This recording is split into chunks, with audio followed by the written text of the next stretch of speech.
உங்கள் தந்திவன் தொலைக்காட்சியில் சாணக்கிய தந்திரம் தினமும் இரவு 8 மணிக்கு காண தவறாதீர்கள். புதுச்சேரி கிருமாம்பாக்கத்தில் உள்ள மருத்துவக் கல்லூரியை சூழ்ந்துள்ள மழை நீரால் அங்குள்ள நோயாளிகள் ஜிப்மர் மருத்துவமனைக்கு மாற்றப்பட்டு வருகின்றனர். கூடுதல் விவரங்களோடு இணைகிறார் நமது செய்தியாளர் எழில்குமார். வணக்கம் எழில்குமார், தற்போது எவ்வளவு நோயாளிகள் இதனால் பாதிப்படைந்திருக்கிறார்கள்? முழு விவரங்கள். வணக்கம். புதுச்சேரியை பொறுத்த வரைக்கும் இந்த பெஞ்சல் புயலானது கரையை கடந்த நிலையில் புதுச்சேரியில் ஒட்டுமொத்த புதுச்சேரி மாநிலம் முழுவதுமாக இந்த வெள்ளக்காடாக மாறியது.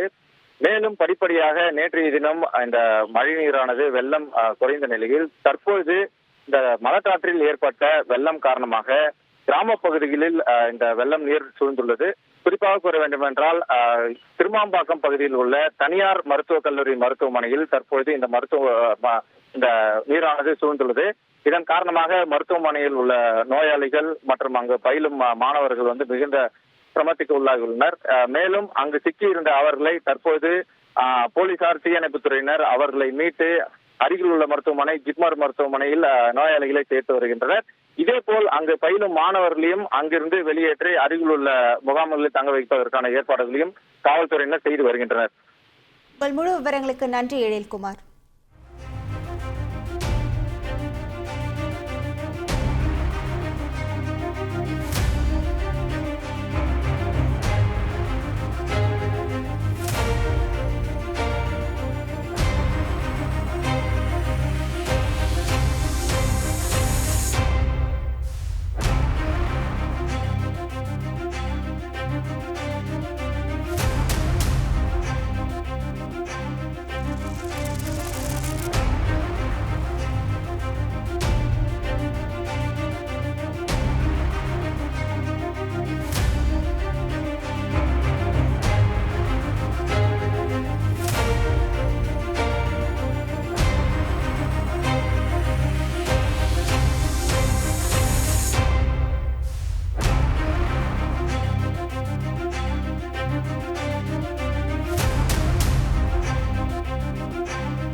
உங்கள் தந்திவன் தொலைக்காட்சியில் சாணக்கிய தந்திரம் தினமும் இரவு 8 மணிக்கு காண தவறாதீர்கள்.